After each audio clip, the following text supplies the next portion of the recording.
স্বৈরাচার, যেই স্বৈরাচারকে 5ই আগস্ট এই বাংলাদেশের জনগণ বিদায় করে দিয়েছে, খেদিয়ে দিয়েছে এই দেশ থেকে, যারা পালিয়ে গেছে, ওদের সময়ও আমরা দেখেছি যে এই বাচ্চাদের জন্য, এই অসুখের জন্য যে টিকা লাগে, ওষুধ লাগে, সেটা তারা বিদেশ থেকে আনে নাই।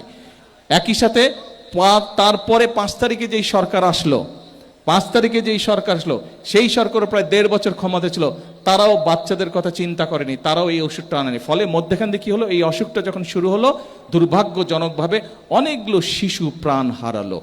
আমাদের যে পরিকল্পনা, আগামী 5 বছরের পরিকল্পনার অধিকাংশ পরিকল্পনা হচ্ছে গ্রামের মানুষকে ঘিরে, যেখানে বাংলাদেশের 70% জনসংখ্যার 70% মানুষ গ্রামে বাস করে।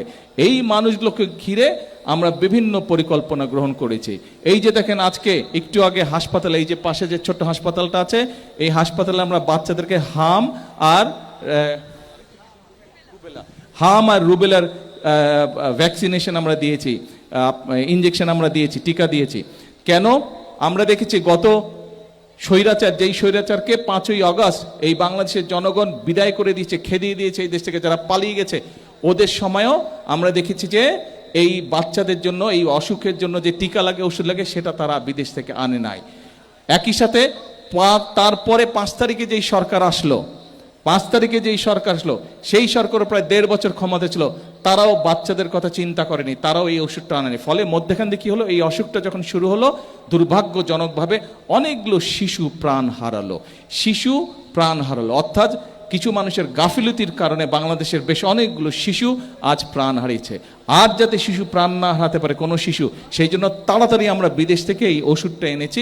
ওষুধটা এনে এখন 2 কোটি, সারা দেশের 2 কোটি বাচ্চাকে আমরা এই টিকাটা দিব, যাতে করে বাচ্চারা সুস্থ থাকে, যাতে করে অসুখ না হয়, যাতে করে মায়েদের টেনশন না হয়, যাতে করে বাবাদের টেনশন না হয়। ইনশাল্লাহ সেই কাজ আমরা করব। এখন রাষ্ট্রের অর্থের কথাও তো চিন্তা করতে হবে।